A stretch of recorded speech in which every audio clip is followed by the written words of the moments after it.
ጤና ይስጥልን ተመልካቾች፣ ዛሬ የኢራንና የእስራኤልን ጦርነት የተመለከተ መረጃ ነው የምነግራችሁ። ሁለቱ ኃይላት በሚሳኤል እንግዲህ ሲመታቱ አድረዋል። የሚሳኤል ማዕበል ኢራንን ማውረዳለች፣ እስራኤልም የሚሳኤል ማዕበል አውርዳለች። የት ቦታ ምን ተፈጸመ የሚለውን በስፋት ነግራችኋለሁ። ሁለቱም በደንብ ጡንቻቸውን ተለካክተዋል። ግን አዲሱን አስደንጋጩ ነገር ምን ተፈጠረ ከተባለ የአሜሪካው ፕሬዚዳንት ዶናልድ ትራምፕ ከዚህ ቀደም ታይቶ በማይታወቅ ሁኔታ በእስራኤል ፖለቲከኞች ላይ የሆኑ ግፊቶችን እንዳሳደሩ እየተነገረ ይገኛል። በሁለቱም በኩል ከተጠቃቁ በኋላ እንግዲህ ኢራንን ጥቃት ላለመሰንዘር ወይም ደግሞ እንዳቆመች ተናግራለች። ከዛ ውጭም ደግሞ እስራኤልን በዚህ ልክ አስቀምጣለች እና ምንድነው እነዚህ ሀገራት እንደው በዚህ ልክ ተሸናንፎ ላይ ያሸናነፉ ነገር ምንድን ነው የተፈጠረው የሚለውን በጣም ማንሳት ያስፈልጋል። እናንተን በደንብ ኮመንት ስጡበት፣ ሀሳብ ስጡበት። የእናንተን ሀሳብ እንግዲህ ምላሽ ሰጡበታለሁ፣ በደንብ እንወያይበታለን። ከዛ በፊት ግን ተለመደ ላይክ ሰብስክሪፕሽን ማድረጉን ቀጥሉ እና ወንድማችን ቢፌር በጣም ነው የማመሰግነው። ሪስፔክቱ ደስ ይላል። ሪስፔክቱ ማለት እናንተንም አክብሩ፣ እናንተንም ስለሚያከብር እኔንም ስለሚያከብር ፕሮግራማችንን ስለሚያከብርና መበረታታት አለባቸው ብሎ ስለሚያስብ በጣም የሚያደርገው ኮንትሪቢሽን ትልቅ ነው እና እጅግ በጣም ነው የምናመሰግነው። እንግዲህ እንዳልኳችሁ ከዚህ በፊት እንደዛ አይነት ነገር መኖሩን አናቅም ነበረ። ቢፌር ግን ዴት አሁንም በጣም በየቀኑ በሚባል ደረጃ ነው ሰፖርት እያደረገ ያለው ዲስ ቻናል። እንግዲህ ቢፌር በጣም ታንኪዩ ፎር ዩር ኮንትሪቢሽን፣ በጣም እናመሰግናለን። እንደዚህ አይነት ነገሮች ለሌሎች አቅም ላላቸው ውጭ እንዳሉ ሰዎች ምልክት ሰጪ ነው እና ጀስት እንደዛ ይቻላል እንደ የሚል ነገርም ክሊክ አድርገዋል። ሰው ቢፌር እንደ ስመ ስለሆንክ እናመሰግናለን። በጣም ታንኪዩ ቨሪ ማች ማለት እንፈልጋለን። ፕሮግራሙንም እኔንም እንደዚሁም ደግሞ በጣም ታማኝ የሆነ ኦዲየንሶቻችንንም ስላከበርክ እጅጉ እናመሰግናለን። በአንተ ምክንያት አንተ እንደዚህ አይነት ኮንትሪቢዩት ስታደርግ ማስታወቂያ ሁላ መጥቷል፣ ከቀናት በኋላ የምንጀምረው ማለት ነው። አያችሁ ኢነርጂ ምን ያህል እንደሚጋባ ስንተሳሰብ። ሰው አፕሪሺየት ዳት እና ታንክ ዩ ቨሪ ማች። በዛ ለሁላችሁም ነው ኦፍኮርስ ምስጋናዬ በደንብ ነው። ቤተሰብ ስንል ስላችሁ በተደጋጋሚ እንደምላችሁ ቤተሰብ አትበል፣ በቃ ምንድን ነው ስራ ነው። ስራዬን በአግባቡ እሰራለሁ ታማኝ ሆኜ። ከዚህ ውጭም ደግሞ ቤተሰብነታችሁን ደግሞ ላሳጣችሁ አልፈልግም። ምክንያቱም ከዜሮ ነው ያስነሳችሁኝ እና ምንም በማላውቀው ፕላትፎርም ውስጥ ትልቅ ቦታ ስለሰጣችሁን እጅጉን አመሰግናችኋለሁ ለማለት ነው። ስለዚህ ሁሌም ታማኝ መረጃ እናጋራለን። አንዳንድ ሰዎች መስፈልጉትን ላንናገር እንችላለን። መስፈልጉትን ማለት ጀስት የሆነውን ሀፕን ያደረገው አንዳንዴ ማንፈልጉት ሊሆን ይችላል። ያ ማለት እስራኤልን በመደገፍ የሚታወቁ ሰዎች፣ እስራኤልን የሚደግፉ ሰዎች ባይሆን ጥሩ ነበረ። ስለ እስራኤል የሆነ ቦታ ለምሳሌ ዛሬ የተመታው ቴልኖቭ የሚባለው ቦታ ላይ ነባትን በሚባለው ቦታ ላይ ጥቃት ሰነዘረ ሲባል እንኳን የኢራን ደጋፊ ስለሆንክ እንደዚህ የሚሉ መረጃዎችን ታወጣለህ ትላላችሁ። ከዛ ደግሞ ሴም ታይም ዛሬም ደግሞ እስራኤል በተለያዩ በኢስፋሃን በካጃ ምናምን በሚባሉ አካባቢዎች እንደዚሁም ደግሞ በቴህራን አካባቢ ጥቃት ሰነዘረች የሚል መረጃ ስትመለከቱ እንደዚህ የእስራኤል ደጋፊ ኦፍኮርስ ጥሩ ነው። እኔ ሁሌ እንዳልኳችሁ ማንም ደጋፊ አይደለሁም፣ ልሆንም አልችልም። ግን አንዳንድ ጊዜ ደግሞ የሆነውን ነገር ስነግራችሁ የሆነውን ነገር ይሄ ሀፐን አድርገዋል፣ ይሄ ስለሆነ we have to think in that way ወይም ደግሞ በዛ ልክ ማሰብ ሲጠበቅብን ያስገድላል አይደለ? ለምሳሌ ምሽቱን ኢራን እስራኤል ላይ ጥቃት ሰነዘረች። ጥቃት ሰነዘረች፣ ውድመቱ አልተገለጸም ነበረ። ውድመቱ ስላልተገለጸ ምንም ማድረግ አይቻልም አይደለ? ጥቃት ሰነዘረች የሚለውን ከዚህ በፊት የነበሩ ባክግራውንዶችን ነው ማንሳት የምንችለው። ምክንያቱም አልተነገረንም። አንደኛ እስራኤል ውስጥ የሚፈጸሙ ጥቃቶች የእስራኤል ሚዲያዎች የመዘገብ እድል የላቸውም። አሁን ሴንሰርሺፕ ውስጥ ናቸው። ከብሔራዊ ጥቅማቸው አንጻር ነው፣ ምንም ማድረግ አይቻልም። ኢራንም እዛ ላይ ያለውን ዲቴክት አድርጋ አንዳንድ ነገሮችን ልታቀርብልን አችልም። ከዛ አንጻር ነው እና ይሄን ታሳቢ እንዲደረግ ነው። በዋነኝነት እንግዲህ የጦርነት ሌሊቱን ተቀስቅሰዋል፣ ግን የመቆም እድል እንዳለውም እየተነገረ ነው። በተለይም ደግሞ IRGC የኢራን አብዮታዊ ዘብ ኃይል እስራኤል እንግዲህ ጥቃት መሰንዘሯ ማቆም አለባት፣ በተለይም ደግሞ ቤይሩት ላይ የሚሰነዝረውን ጥቃት ካቆመች እኔ ማቆማለሁ የሚል እንደ ባርጌን ቺፕስ አይነት ሀሳብ አመጡ። የአይአርጂሲ ሰዎች ማለት ነው። ጀስት ፖለቲካሊ ትክክል ሊሆን ይችላል። የቤይሩት ፖለቲካ በዛ ልክ ደግሞ ታሳቢ ሲደረግ አንዳንድ ጉዳዮችን ጥያቄ ውስጥ ማስገባት ተጀመረ ማለት ነው። ኤንዌይ ሁለቱ ኃይላት በደንብ ተፈታተሹ፣ ቼክ ተደራረጉ፣ አንዱ ሌላውን ኦኬ አቅም አላት የተባባሉ በሚመስል ደረጃ ለማቆም ሞክረዋል። ይሄኛው ጥቃት መሰነዛዘሩ ወይም ደግሞ በሰሜን እስራኤል የመጀመሪያውን ወደ 10 የሚሆኑ ባሊስቲክ ሚሳይሎችን ስታስወነጭፍ ወደ 3 ዙር ነው። በነገራችን ላይ ጠዋትም እስራኤል ጥቃት ከሰነዘረች በኋላም በድጋሚ ኢራንም ጥቃት ሰንዝራለች እና ይሄ ነገሮች በጣም የመካከለኛው ምስራቅ ፖለቲካ አውድ መቀየሩን የሚያሳይ ነው። አንደኛ ከዚህ በፊት ምንድን ነበረ? እስራኤል የምትባለን ሀገር ማንም አይነካትም ተብሎ ነበረ የሚወስደው። አሁን ግን ኢራን በአቅሟ ልክ ስላችሁ ጥቃት በምሰነዝርበት ጉልበትና አቅም ባላት ቴክኖሎጂ አሁን የመታቻት ነው እና ይሄኛው ቢያንስ እስራኤልም እንደዚህ ትመታለች የሚል መልእክትና ወይም ደግሞ ከዚህ በፊት እየነበረው ለእስራኤል ዓለም የነበረውን ምስል ወታደራዊ ጥንካሬዋን ሁሉን ነገር ጥያቄ ውስጥ ያስገባ ሆኖ ተመዝግቧል እና አደሴም ታይም ደግሞ የኢራን ጥንካሬ የታየበት ነው። ይህ ምንም የሚካድ አይደለም። ኢራን በጣም ብርቱ ሀገር መሆኗን ያረጋገጠችበት ሂስቶሪካሊ የነበራትን ጉዳይ አጠናክራ የቀጠለችበት መሆኑን ያረጋገጠችበት ጦርነት ሆኗል። ከዛ ላይ እንግዲህ እነ ፕሬዚዳንት ዶናልድ ትራምፕ አንዳንድ ጉዳዮች ላይ ልዩነት እንዳላቸው ስንሰማ ነበረ። ኦፍኮርስ ልዩነት እንዳላቸው የሚጠቁመው እንግዲህ በዋነኝነት ደግሞ አሁን ያለው የፖለቲካ ሂደት ነው። ምክንያቱም እነ ፕሬዚዳንት ዶናልድ ትራምፕ እናንተ እነማን ናችሁ የሚል ጥያቄ ከዚህ ቀደም ሲያነሱ ብዙ አይነት ሜጀር የሚባሉ የፖለቲካ ችግሮች ተፈጥሮ ያውቃሉ። ስለዚህ እነሱን መፍትሄ መስጠት ነው የሚያስፈልገው እንጂ በነዛ ልክ መንቀሳቀስ አለመቻል ሁኔታዎችን ያወሳስባል ተብሎ ሲነገር ነበረ። ስለዚህ ሪራይት የሆነ የፖለቲካ ኮንሰርት እዛ ምድር ላይ እንደሚያስፈልግ ወይም በዛ ልክ እየታየ እንደሆነ ጠቋሚ ሆኗል ነው። ምክንያቱም ፕሬዚዳንት ዶናልድ ትራምፕ አሁን በተወሰነ መጠን የፖለቲካ ማፈግፈግ አይነት ላይ ናቸው።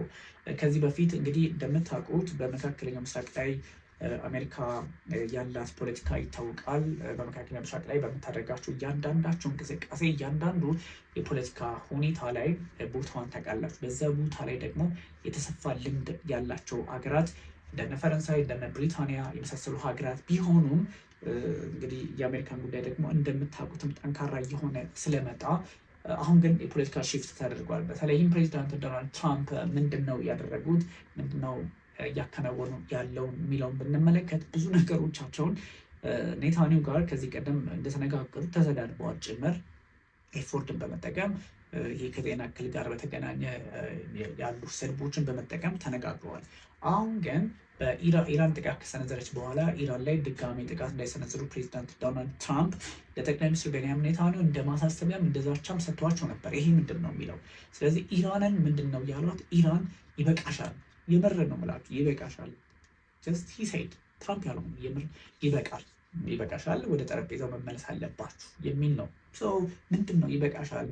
enough, this is enough, that's good to back to the discussion table, he said ትራምፕ ነው ያለው እና ይሄ ምንድን ነው የሚያሳየው፣ ምንድን ነው የሚጠቁመው የሚለው በጣም ብዙ ሰዎች የተነጋገሩበት ያለ ጉዳይ ነው እና እዚህም እዛም የሚሉ አንዳንድ መረጋገጦች አሉ። ግን ፕሬዚዳንት ዶናልድ ትራምፕ በዋነኝነት ለኢራን ያላቸው ፖለቲካ ምንድን ነው የሚለውን በእርግጠኝነት ከዚህ ከዩራኒየም አንጻር ማሳካት ካልቻሉ ኢራን አሜሪካ ላይም እንደዚሁ ፖለቲካዊ ግፊቷን አሳምራ ጫና ፈጥራ የሄደች ሀገር እንደሆነች ታሳቢ ሊደረግ ይችላል ነው። ግን አንዳንድ ጉዳዮች ደግሞ በፖለቲካ መነጽር ብቻ የሚታዩ ሳይሆኑ በዲፕሎማሲ ብቻም ሳይሆን በወታደራዊ አቅም ሊፈቱ የሚችሉ ነገሮችን ነበረ ዓለማችን ስትመለከት የነበረው። ግን በጣም ብዙ እዚህና እዚህ የሚሳይል መወራወሮች እዚህም እዛም የሚሉ አንዳንድ ያልጠሩ ፖለቲካዎችን እንመለከታለን። ያም ሆኖ ግን ፕሬዚዳንት ዶናልድ ትራምፕ በዋሽንግተን ፕሬዚዳንቶች ታሪክ በዋይት ሀውስ ታሪክ ለእስራኤል እንደሳቸው ወዳጅ የለም ተብለው የሚወሰዱ ሰው ነበሩ። ግን አሁን ፖለቲካው አጣብቂኝ ውስጥ ሲያስገባቸው ኔታንያሁን ጥቃት እንዳይሰነዝሩ ወደ ኢራን የሚል ማስጠንቀቂያ፣ እስራኤል ተመታ ኢቨን ወደ ኢራን እንዳተኩሽ እስከ መባል ደረሰ። ከዛም ባሻገር ኔታንያሁ ሀዝና ኦፕሽን ስለ ስምምነቶች ኔታንያሁ ምንም አይነት ምርጫ የለውም የሚል ሀሳብ ሰጡ። ግን ይሄን ያሉበት ምክንያታቸው አንደኛ ወደዚህ ጦርነት የወሰዷቸው ኔታንያሁ ጎትጉተው ነው ፕሬዚዳንት ዶናልድ ትራምፕን የሚሉ ሀሳቦች በስፋት ይወጡ ነበርና እኛ ለማንም አንታዘዝም እኛ አዛዦች ነን እንጂ የሚል ሀሳብ ለመስጠት ይመስላል። ያም ሆኖ ግን ኔታንያሁ ጥቃት እንዳይሰነዝሩ ሀሳብ ተሰጥቷቸው ትእዛዝ ተሰጥቷቸው ከአሜሪካ ሰንዝረዋል። አሁን ግን ጉዳዮች ጋር ሊሉ እንደሚችሉ እየተነገረ ይገኛል። ይህ ሁሉ የሚያሳየው ቀልድ አይደለም። እንደምታውቁት በአሜሪካና በእስራኤል መካከል ያለው የፖለቲካ ጋብቻ ልክ እንደ 51ኛ ስቴት ውሰዷት እስራኤል ለአሜሪካ። ምክንያቱም ኢኮኖሚካሊ ይሄ በቴክኖሎጂ በሚሊተሪ በብዙ ነገር ያላቸው ኮኔክሽን ይታወቃል። ዌስተርን ናቸው። ስለዚህ አሜሪካ በመካከለኛው ምስራቅ ፒክ የምታረጋት ቁልፍ አጋር ሀገር ማነች ተብላ ብትወሰድ እንደምታውቋት እስራኤል ነች። እሱ ብቻ አይደለም። የእስራኤልና የአሜሪካን ግንኙነት መንቴን በማድረግ የሚታወቁ ግዙፍ በዓለም ላይ ስማቸው ግዙፍ የሆነ የአይሁድ ኩባንያዎች አሉ። ኩባንያዎችን ብቻ ሳይሆን የሎቢ ድርጅቶችም አሉ። ለምሳሌ የአሜሪካን እስራኤል ፐብሊክ አፌርስ ኮሚቴ ኤፓክ የሚለውን ከወሰዳችሁ እሱ ሙሉ ጊዜ ስራው የዋሽንግተንን ፖለቲካ ከተል አቪቭ ጋር ማስማማት ነው። በቃ የሙሉ ጊዜ ስራው ይሄ ነው። ኤፓክ የሚባለው ወይም ደግሞ የአሜሪካን እስራኤል ፐብሊክ አፌርስ ኮሚቴ በጣም የሚታወቅ ትልቅ ስም ያለው እስራኤልና አሜሪካን በማገናኘት ዋሽንግተንና ቴል አቪቭን በማገናኘት የእነሱን ፖለቲካ እንዳይሻከር በማድረግ በመስራት የሚታወቅ በጣም ትልቅ ተቋም ነው። ብዙ ጊዜ ጥያቄ ታነሱብኛላችሁ።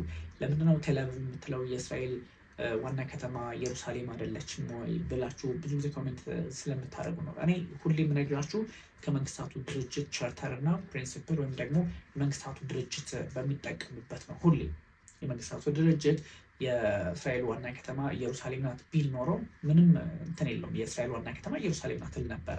ግን እንደምታውቁት የመንግስታቱ ድርጅትም ኢትዮጵያም እንደ ሀገር ለኢየሩሳሌም የእስራኤል ዋና ከተማ ናት ብላ እውቅና ስላልሰጠች ከዛ አንጻር ነው እንግዲህ አሜሪካ እውቅና ሰጥታለች። እንደምታዩ ኮሶቮ ምናምን የመሳሰሉ ወይም ደግሞ ከአሜሪካ ጋር በመስራት የሚታወቁ ሀገራት በተወሰነ መጠን ካልሆነ በስተቀር እሱን ነው እንጂ ብሎት ቢሆን የመንግስታቱ ድርጅት ብሎት ቢሆን ግዴታ ነው።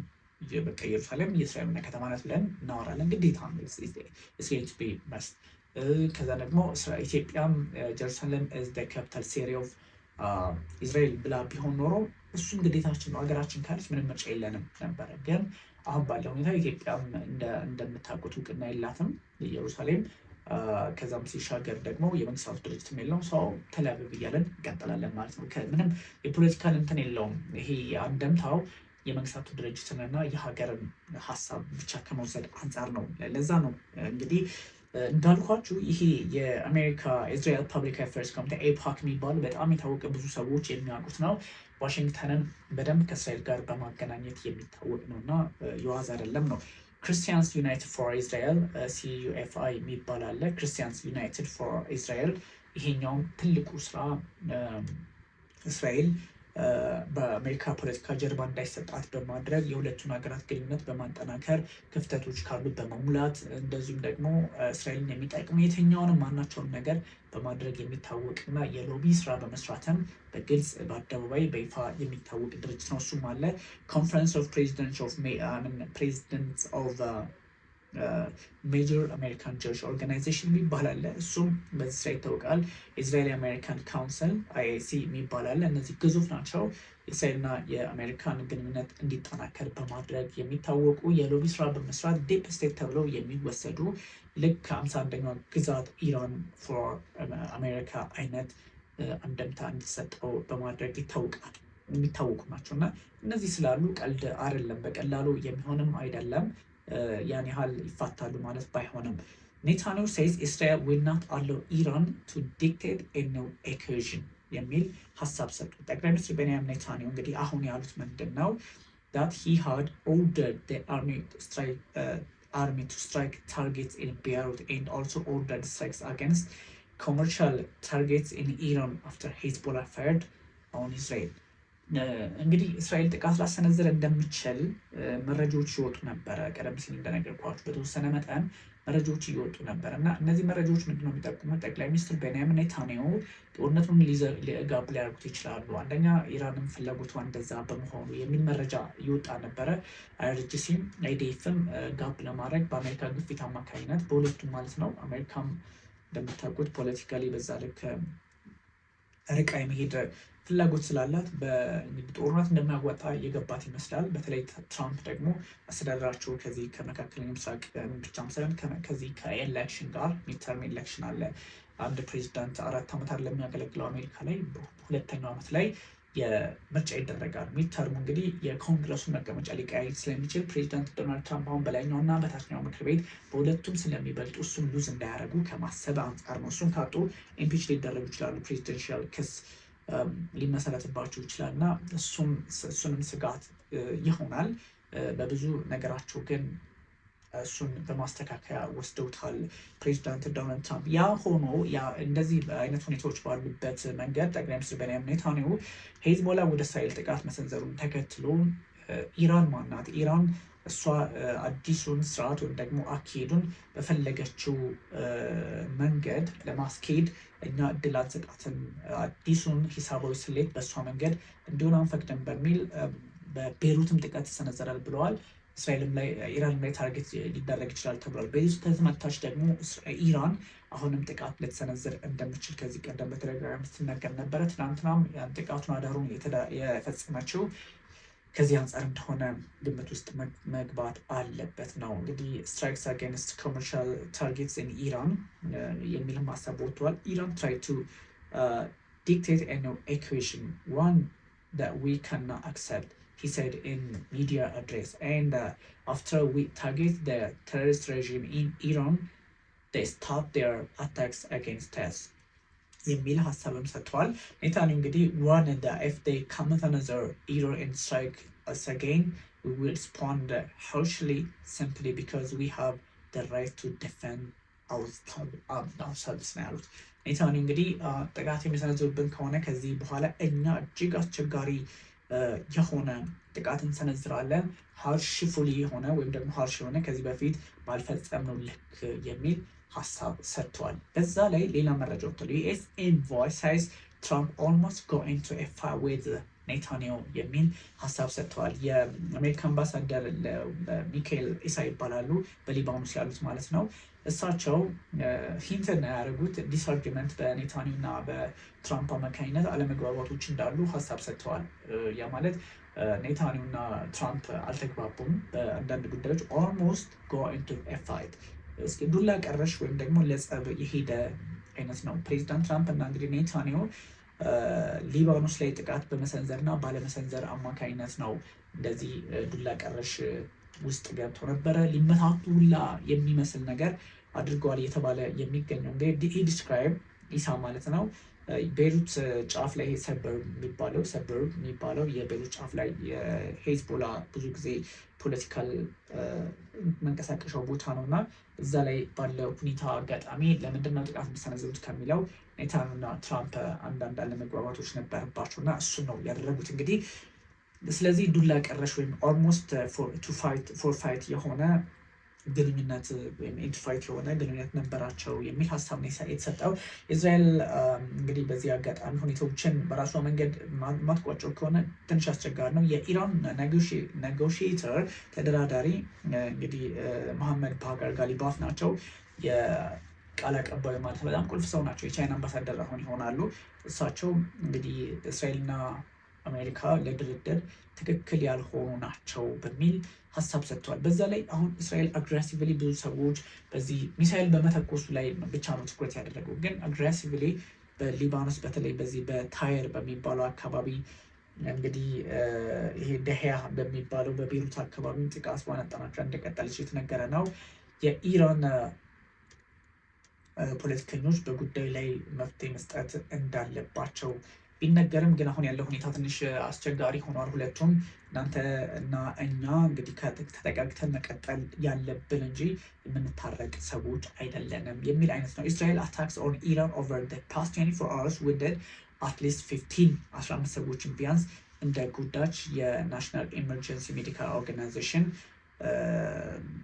የኢራኑ ማለት ነው አስቀምጧል። እንግዲህ በከባድ የሆነ ጉዳት ግን አልደረሰም ተብሏል። ከዛ ውጭ ዋን ኪልድ ያው ሊባኖስ ላይ አንድ ሰው ህይወቱን አልፏል። ኢራን ወርልድ ካፕ ፕሌየርስ ዌር ፒን ፎር ሌላ ነው ከኳስ አንጻር ነው ሲዳት እስራኤል አሁን እንግዲህ በሊባኖስም ውስጥ ጥቃት ሰነዝራለች። እዛው ጋዛ ውስጥም እዛው ፍልስጤም ውስጥም ጥቃት ትሰነዝራለች እና ብዙ ነገሮች አስቸጋሪ ናቸው። ሳውዲ አረቢያ ሴስ ሪፖርትስ ኦፍ ሚሳይል አታክ ኦን ኤርቤዝ ናት ትሩ የሚል አሰጥታለች።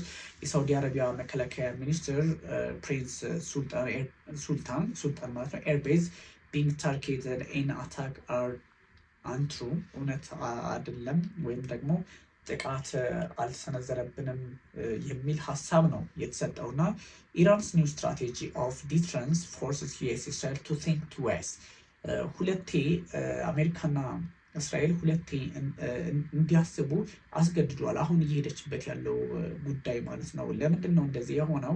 ሁለቴ ለማሰብ የተገደዱበት መንገድ I think this is signaling the Iranian strategy they went to deter በተለይም ደግሞ ከዚህ በህንድ ውቅያኖስ በቀይ ባህር በሜዲትራኒያን አካባቢ ያለውን እንቅስቃሴ ለመቆጣጠር የተለያዩ ኃይሎችን ለመጠቀም ፍላጎት እያሳደሩ በመምጣታቸው የኢራን ፖለቲከኞች ስዊዝ ካናልን እነ ስትሬት ኦፍ ሆርሙዝን ስለሚቆጣጠሩ ከዛ ደግሞ በበብ መንደብን ተቆጣጥሮ ስለሚቀጥሉ አስቸጋሪ ነገሮች እየተፈጠሩባቸው እንደሆነ ይጠቁማል። ስለዚህ ሁኔታዎችን በዛ ልክ ማየት ጀምረዋል ነው ጉዳዩ። ምክንያቱም አንዳንዴ ይሄኛው ትንሽ ሰዎች በሚሉት ልክ ሰዎች በሚያስቀምጡት ልክ ብቻ የሚወሰድ ባለመሆኑ አንዳንድ ጉዳዮችን ማየት ያስፈልጋል። ግን የኢራን ፖለቲከኞች ደግሞ ምንድነው የተፈጠረው በማለት ሂደት ላይ ናቸው። ስለዚህ ሁለቴን ለማሰብ እንዲያስቡ ኢራን አሜሪካና እስራኤልን አስገድዳቸዋለች የሚሉ መረጃዎች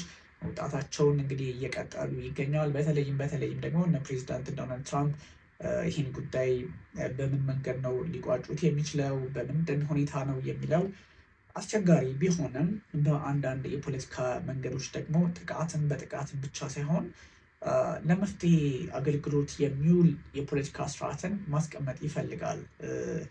እንግዲህ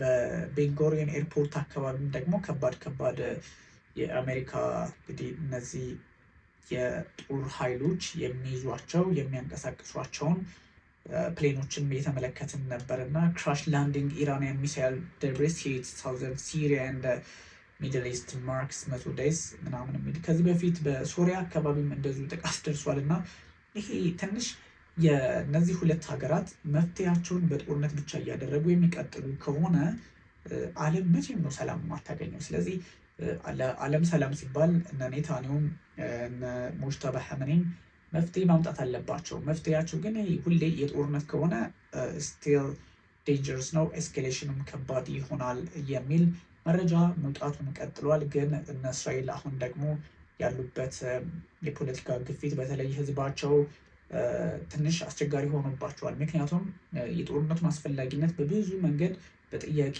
መልክ እያነሱት ነው የሚገኘው። አንዳንድ የፖለቲካ ተንታኞች እንዲያውም ኔታንያሁ ባለው የፖለቲካ ሂደትና አውድ ላይ መፍትሄያቸውን ማስቀመጥ አለባቸው እንጂ በብዙ ጉዳዮች ላይ እንደ አሜሪካው ፕሬዚዳንት ዶናልድ ትራምፕ ቀለል አድርገው ጉዳዮችን እየተመለከቱ ባያወሳስቡት መልካም ነው የሚሉ መረጃዎች እየተነገረ ነው። ትራምፕ እንደምታውቋቸው በአንድ በኤንቢሲ ቃለመጠይቅ ላይ ኤንቢሲ ኒውሲዎቹ ማለት ነው እሱ ላይ በነበራቸው ቃለመጠይቅ ተበሳጭቶ ዜና አይታችኋቸዋል እና እሳቸውም በጣም ፈተናቸው በዝቷል። ኦነስትሊ ስፒኪንግ እነሱን ነገሮች መፍትሄ ለማሰጠት ደግሞ የግድ ትራምፕ ብቻ ሳይሆኑ ኔታንያሁ ተባባሪ ሊሆኑላቸው ይገባል ተብሎ ይታሰባል። ግን ጠቅላይ ሚኒስትር ቤንያሚን ኔታንያሁ አሁንም በመካከለኛው ምስራቅ ፖለቲካ ላይ አሸናፊ ሆነን መውጣት አለብን የሚል በጣም ጠንካራ አቋም በማራመድ ላይ ናቸውና ይሄ እስከ መቼ ይሆናል፣ ይሄ ይሳካላችኋል የሚለውም እንደዚሁ በጥያቄ መልክ እየተነሳ የሚገኝ ጉዳይ ሆኗል። ብዙ ነገሮች ግን አሁን ወደ መርገቡ ሊሆን እንደሚችል ተስፋ ይደረጋል። ኦፍኮርስ እንግዲህ እንደዛ የማይሆን ከሆነ ትንሽ ይሄ ውጥረት በውጥረት ላይ እየጨመረ አንዱ ሌላውን አሸንፋለሁ፣ አንዱ ሌላው ላይ ጫና ፈጥራለሁ እያለ የሚቀጥል ከሆነ በእርግጥም የዓለም የፖለቲካ ስርዓት እየተናጋ አንዱ የሚሳኤል ጉዳይ የሆነ በመምጣቱ ጫናው ቀላል እንዳልሆነ ታሳቢ መደረግ አለበት የሚለውን ለማንሳት ነው። ኦብቪየስሊ እነዚህ ሀሳቦች እንግዲህ በተለያየ መንገድ አንደርስታንድ ታደርጓቸው በተለያዩ አካባቢዎች ያለውን የፖለቲካ ሂደት የምትመለከቱት ከማሰብ አንጻር ነው። እናንተ ግን የተለመደ ላይክ፣ ሰብስክራይብ፣ ሼር ማድረጋችሁን ቀጥሉ። ቢካዝ የእናንተ ላይክ፣ ሰብስክራይብ፣ ሼር ማድረግ ያለውን አዎንታዊ ነገር የምታውቁት ስለሆነ ቢካዝ እንዴት ልንገራችሁ ጀስት በጣም ሪስፖንስብል ሰው እንዲሆን ታደርጋላችሁ። ምክንያቱም በዛ ልክ ሲሆን ነው ሰዎች እንጂ አሁን ባለው ፖለቲካ አንዱ ሌላውን ጫና ውስጥ እያስገባ በሚሄድበት አጋጣሚ የተመለከትናቸው ብዙ ነገሮች ችግር ሊሆኑ ይችላሉ እዚህ ዓለም ላይ እዚህ ሀገር ላይ እና እናንተ ግን አክቲቭሊ ያለውን ሁኔታ እየተከታተላችሁ እኔም እየተከታተልኩኝ እግር በእግር ሀሳቦቻችን እናጋራለን። በጣም ለብዙ ጉዳዮቻችሁ ታንክ ቨሪ ማች። እንደ ቢኒያም ካሴ ነበርኩኝ። ቢፌር አሁንም ታንኪዩ። ቻው፣ መልካም ጊዜ። አስተያየት ስጡ፣ ኮመንት ለሁላችሁ መልስ እሰጣለሁ።